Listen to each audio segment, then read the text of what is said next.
ಎಲ್ಲರಿಗೂ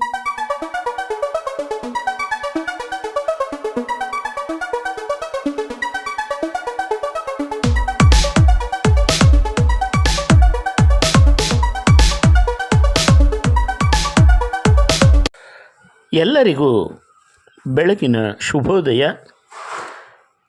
ಮುಂಜಾನೆ ಮಾತಿಗೆ ಸ್ವಾಗತ.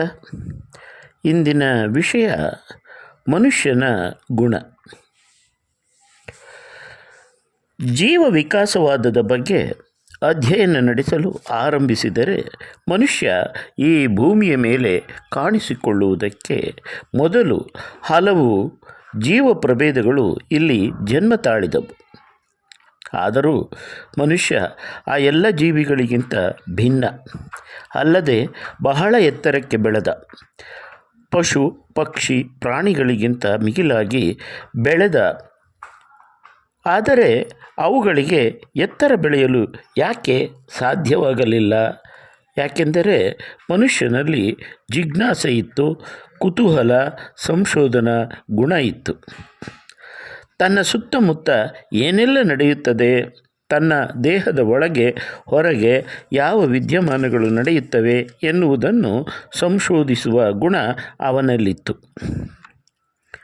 ದೇಹದ ಒಳಗೆ ಏನೈತೆ, ಏನು ನಡೆಯುತ್ತೆ ಅಂತ ಹುಡುಕಲು ಹೊರಟವರಿಗೆ ಸುಜ್ಞಾನಿಗಳು ಎಂದು ಕರೆಯುತ್ತೇವೆ.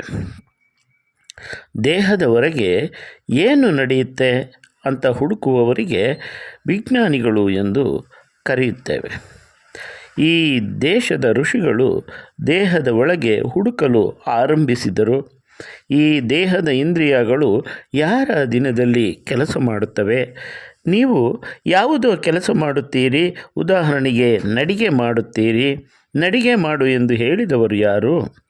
ಮನಸ್ಸು ಹೇಳಿದ್ದರಿಂದ ನಡೆದಿದ್ದೀರಿ. ಮನಸ್ಸಿಗೆ ಹೀಗೆ ಹೇಳು ಎಂದವರು ಯಾರು? ಮನಸ್ಸು ಯಾರ ನಿಯಂತ್ರಣದಲ್ಲಿ ಇದೆ? ಅದು ನಿಮ್ಮ ನಿಯಂತ್ರಣದಲ್ಲಿ ಇಲ್ಲ.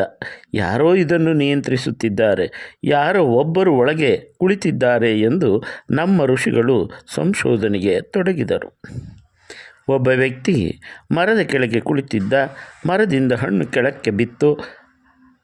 ಅವನ ಪ್ರಶ್ನೆ ಶುರುವಾಯಿತು, ಯಾಕೆ ಈ ಹಣ್ಣು ಕೆಳಕ್ಕೆ ಬಿತ್ತು, ಮೇಲಕ್ಕೆ ಯಾಕೆ ಹೋಗಲಿಲ್ಲ ಎಂದು.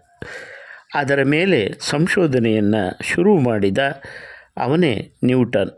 ಭೂಮಿಗೆ ಗುರುತ್ವಾಕರ್ಷಣ ಶಕ್ತಿ ಇದೆ ಎಂದು ಕಂಡುಕೊಂಡ. ಕೊಲಂಬಸ್ನಂತಹ ಸಂಶೋಧಕರು ಸಮುದ್ರದಲ್ಲ ಹಡಗಿನಲ್ಲಿ ಸಾಗುತ್ತಾ ಸಾಗುತ್ತಾ ಹೊಸ ಭೂಪ್ರದೇಶಗಳನ್ನು ಕಂಡುಹಿಡಿದರು. ಹೋಗುವಾಗ ಅವರಿಗೆ ಊಟ ವಿಶ್ರಾಂತಿಗೆ ವ್ಯವಸ್ಥೆ ಇರಲಿಲ್ಲ.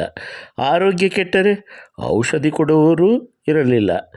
ಆದರೂ ಹೊರಡುತ್ತಿದ್ದರು, ಯಾಕೆಂದರೆ ಅವರೊಳಗೆ ಒಂದು ಕುತೂಹಲ ಇತ್ತು, ಮನುಷ್ಯನ ಮೂಲ ಗುಣವಿತ್ತು.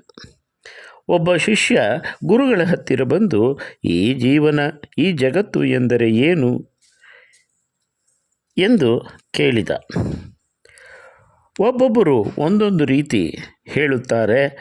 ಒಬ್ಬರು ಇದೆಲ್ಲ ಸುಳ್ಳು ಎನ್ನುತ್ತಾರೆ, ಇನ್ನೊಬ್ಬ ಇದೆಲ್ಲ ಸರಿ ಎನ್ನುತ್ತಾನೆ, ಮತ್ತೊಬ್ಬ ಏನೇನೂ ಗೊತ್ತಾಗೋದಿಲ್ಲ ಎನ್ನುತ್ತಾನೆ.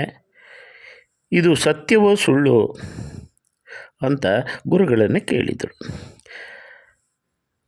ಅದಕ್ಕೆ ಗುರುಗಳು, ಇದು ಉತ್ತರವಿಲ್ಲದ ಪ್ರಶ್ನೆ. ಇದು ಹೀಗೆ ಎಂದು ವಚನದಿಂದ ಹೇಳಲು ಸಾಧ್ಯವಿಲ್ಲ, ನಿರ್ವಚನ ಮಾಡಲು ಆಗದು. ಅದಕ್ಕೆ ಇದು ಅನಿರ್ವಚನ ಎಂದು ಉತ್ತರಿಸಿದು. ಇದು ಇಂದಿನ ಮುಂಜಾನೆ ಮಾತಿನ ವಿಶೇಷ. ಕೇಳಿಸಿ ಸಮಾನ ಮನಸ್ಕರಿಗೆ ಇದನ್ನು ಕಳಿಸಿ. ನಮಸ್ತೆ. ನಾನು ನಿಮ್ಮ ಶ್ರೀಕಂಠೇಶ್, ಪರಿಸರ ಪ್ರಿಯ, ಮೈಸೂರು. ಒಳ್ಳೆಯದನ್ನು ಎಲ್ಲೆಡೆ ಹರಡೋಣ. ಶೇರ್ ಮಾಡಿ, ಲೈಕ್ ಮಾಡಿ, ಸಬ್ಸ್ಕ್ರೈಬ್ ಆಗಿ. ಕೇಳಿದ್ದಕ್ಕೆ ಧನ್ಯವಾದಗಳು. ನಮಸ್ತೆ.